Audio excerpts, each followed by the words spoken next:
All right, I hear some good. There I am. Okay, good morning, ladies. Wow, there are a lot of new faces out here. Well, I'm going to introduce myself then, those of you that don't know me yet. My name is Catherine Schmidt, and today I'm going to be presenting Psalms 107 through 128. So that'll be your reading that you do this week. Okay? Now, I'd like to start off first with a question. Question is, who here likes Oreos? Okay, I have to confess, I am a chocoholic. And so part of my presentation today is I want you to do some um, kind of assimilation with the Oreos. I have a couple ladies who are going to be my helpers this morning, and they're going to come around to your tables and hand out a container of mini Oreos.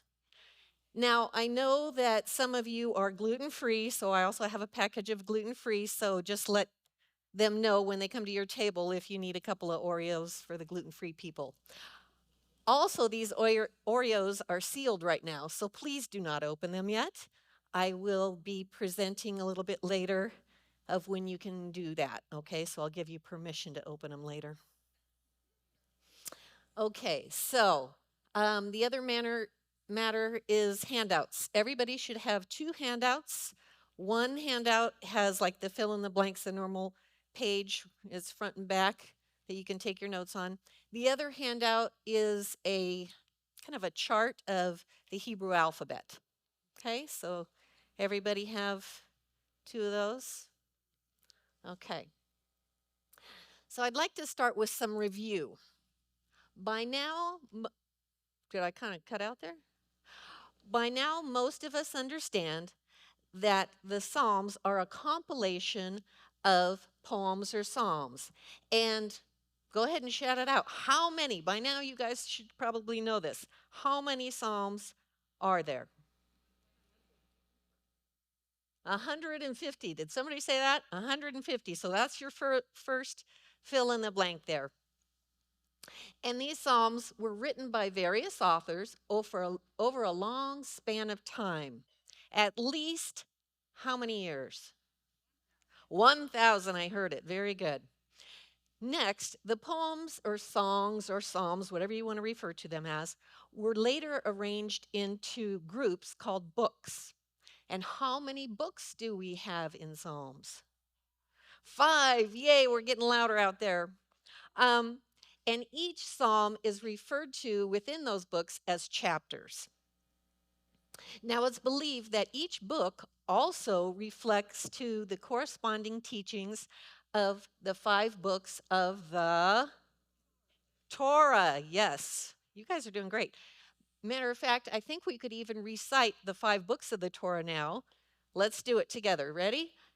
Genesis, Exodus, Leviticus, Numbers, Deuteronomy. You guys should be so proud of yourselves. Give yourselves a pat on the back. Great job. You have learned a lot about the Old Testament already, right? And as we know, we're about halfway through, okay? Actually, halfway through the whole Bible. So now I want to take time to thank Valerie. Where are you, Valerie?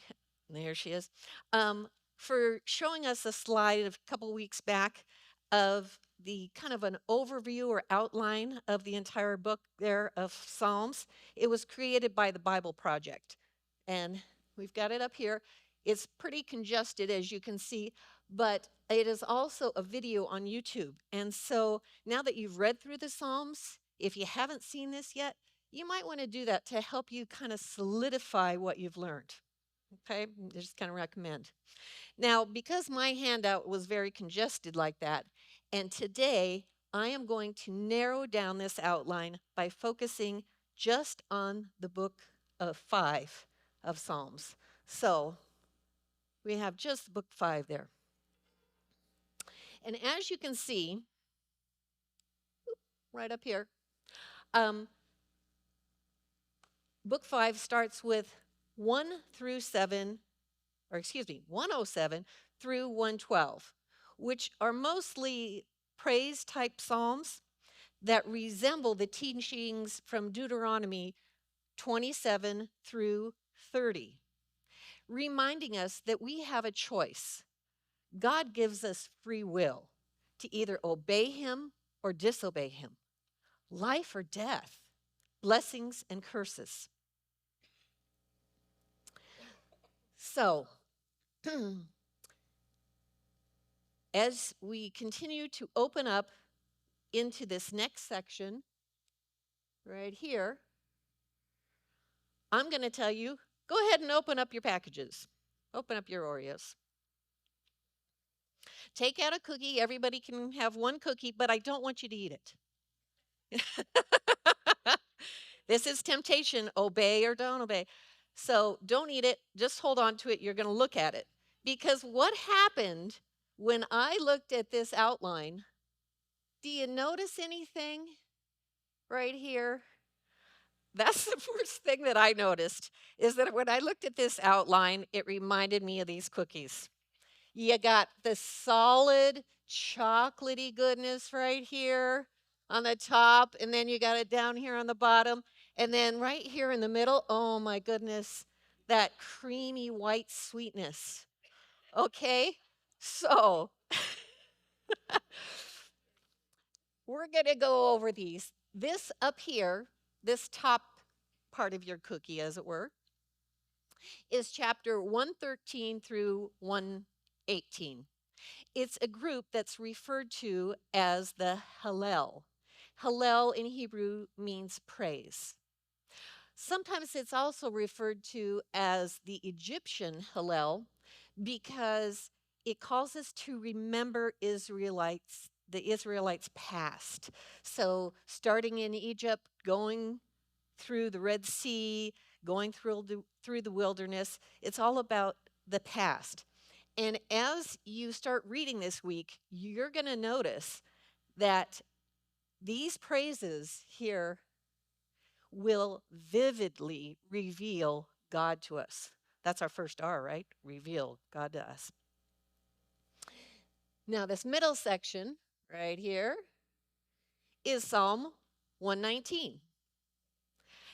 It is the longest book, not only in Psalms, but in the entire Bible. It must be double stuffed.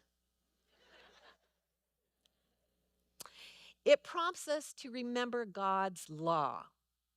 And of course, you know that opposition to God's law is rebellion. That's your second R.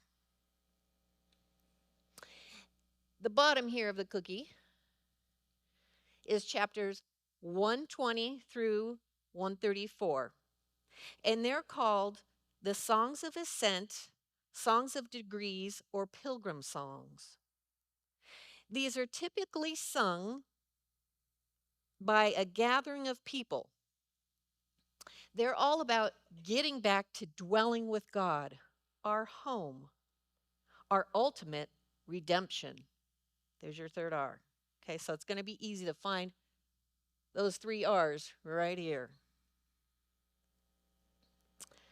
Okay, I want you to feel free now to twist open your cookies and enjoy even more about these delightful chapters. The Hallel group contains 6 psalms which were and still are chanted in Hebrew by the Jews as part of their traditional celebration during the annual festivals of Passover. In Hebrew, that would be Pesach, weeks, Shavuot, and tabernacle, Sukkot.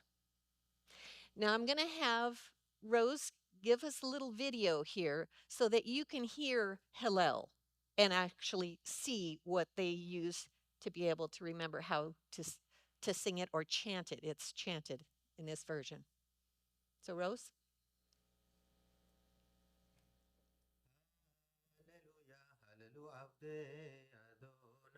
הללו את שם אדוני, יהי שם אדוני מבורך, מעתה ועד עולם, ממזרח שמש עד מבואו, מעולה לשם אדוני, רם על כל גויים אדוני, על השמיים כבודו. Okay, so you kind of got a little taste of that, didn't you? um, the rising and lowering of tones, pauses, and other musical directions are sometimes written as small little marks. And you can see them here. Okay, let's see. Here's one right there, down at the bottom. And here's one up at the top. These kind of, I'm not sure, I haven't studied enough about it, but they tell us, that if it's above the letter, sometimes it meant that they brought their tone up or that they got louder, and if it was below, that it was lower. But I don't want you to confuse those with this right here, this straight line, this one that kind of looks like a T, these dots down here. These are different. What those are called nikuds.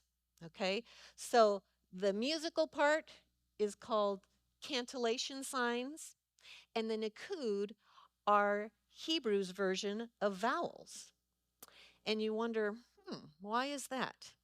Because originally, and as you can see in your handout, the Hebrew alphabet is only consonants. Okay, so when they read, and even when they read now, you'll see like Hebrew um, stores in Jerusalem will only have these letters. They won't have all these cute little nikuds. And that is because if in today's world you were, say, reading a story about pets, okay, and you came upon a word and it was just a C and a T, do you think you could figure out what that word probably was? Yeah, it would be cat, right? So in Hebrew, they only needed the consonants because everybody spoke the language. They knew which vowels went with what.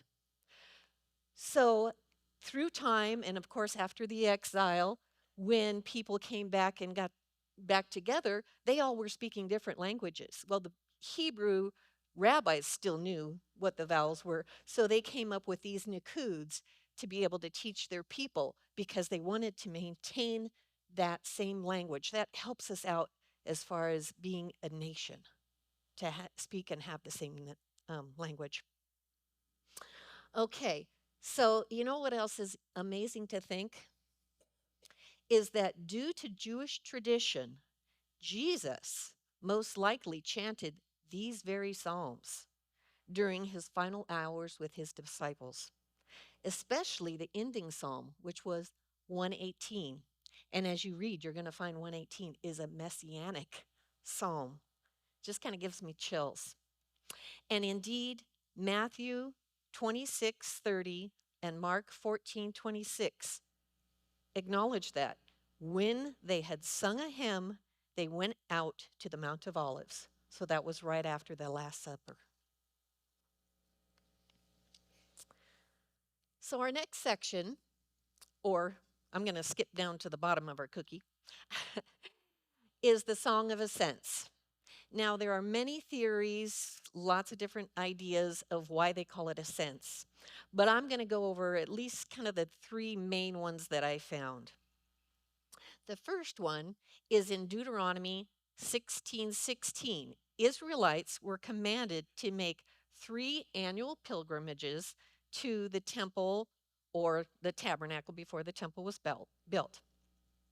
So, as you can see here, 16:16. 3 times a year, all your men must appear before the Lord your God at the place where he will choose. At the festival of unleavened bread, which would be the Passover, the festival of weeks, and the festival of tabernacles. Since Jerusalem, this is Jerusalem here, and the Temple Mount is way up here, is kind of on a hill, and you can see there's valleys, and all the different tribes would have lived out around. Not everybody lived in Jerusalem. So to make that pilgrimage, you can see that they probably would have had to kind of climb the hill to get up there. So this first theory believes that it's the ascent that they made to get up the hill to be able to fulfill their commitment to attend together for their festivals. Okay. Now, the second theory is that when Solomon built the temple, there were 15 steps that led from the lower court to the upper court. Some say that the priests took a step and then would sing one of the psalms, since there are 16, or excuse me, 16, 15 psalms, and they would do that as they performed their duties to get up to the temple. Certainly, after the destruction of the first temple, everybody went off to exile and were scattered everywhere. But they think also that maybe these particular psalms gave them a motivation to come back and build the second temple. The last perspective is that it's more of a spiritual connection to the Psalms of Ascent. We are called to pursue a dwelling with God, which is not a physical place. Indeed, 1 Corinthians 3:16 tells us, "Don't you know that you yourselves are God's temple and that God's Spirit dwells in your midst?"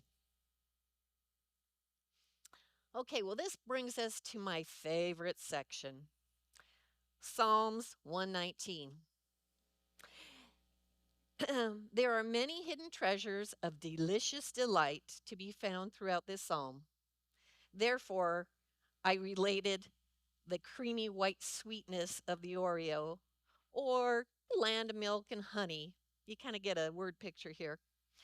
Um, and Christy Blazin sometimes has referred to me up here as being the Hebrew specialist or some sort, but that is not true. I am not a specialist in Hebrew by any stretch of the imagination, but I will tell you something which personally got me interested in Hebrew. There were a couple of years back when we had ladies study groups before we had WOW, and we still have some ladies groups, I think, that get together. But we were to sign up for the different studies that you wanted to attend. And I see a couple people shaking their head because they know what I'm going to say because they were in my group. On this sheet, it had the list, and one of those studies was a study that was entitled Sweeter Than Chocolate. Hello? Hello, it had me right away. So I signed up for it, and it just really impacted me. And we used this book. There it is, Sweeter Than Chocolate. It's by Pam Gillespie, and you have the name written down there on your handout. So I would encourage any of you, if you ever come across this, if you want to do your own private study or you see a ladies' Bible study, do it. It is so wonderful, so wonderful, wonderful. I can't say enough about it. Um, but let me tell you now just a brief kind of overview of Psalm 119. It's a unique acrostic poem intentionally comprised of 22 stanzas, and each stanza has 8 lines. You'll notice on your handout there that there are 22 Hebrew letters. Imagine that. And some people know that each of the Hebrew letters also count as a number. So, like the Aleph, which is A, is 1. Bet, which is his second letter, is 2. The number 7 in Hebrew, a lot of people also know, represents completeness or fullness. So the number 8 means a new beginning. 7, the complete, is a week, okay? But 8 means a new beginning or a fullness, an overflowing. So that's what that number means. Now, clearly, what's unique about these acrostic poems is that some of the other psalms that you've read, you've came across and you notice that, it said it was an acrostic, but none of them have each of those 8 lines start with the same exact letter. So that's kind of unique. And then, of course, the stanzas are listed alphabetically, or I should say, aleph-betically. That's how you pronounce the alphabet in Hebrew. Now, there are also 8 key Hebrew words that this psalm uses to represent a full definition and scope of the Word of God. They're synonyms. Now, I know probably the younger table might not know what a synonym is, so I'm going to kind of give you an example. Maybe you do. Maybe it's there us older people that didn't know what a synonym was. But what a synonym is words that have a similar meaning. An example in English would be canine, dog, puppy. It all means the same animal, but it gives you a little bit different color or different perspective about it. So these words on the back of your handout there's a table. Those are all synonyms in Hebrew. Okay, so kind of like Christy had you do earlier in the couple weeks back, is go through your Bible and maybe highlight. Well, you don't have to do all of these Psalms, but pick maybe one and go through and highlight just the synonyms, and then go back and look and see why the psalmist put them in the arrangement or the pattern that they did. Okay? Now, you also have some questions, which maybe at your tables you use those. Sometimes that's what we use to talk about when we come back next week. So please feel free to use those however you wish to go deeper in your study.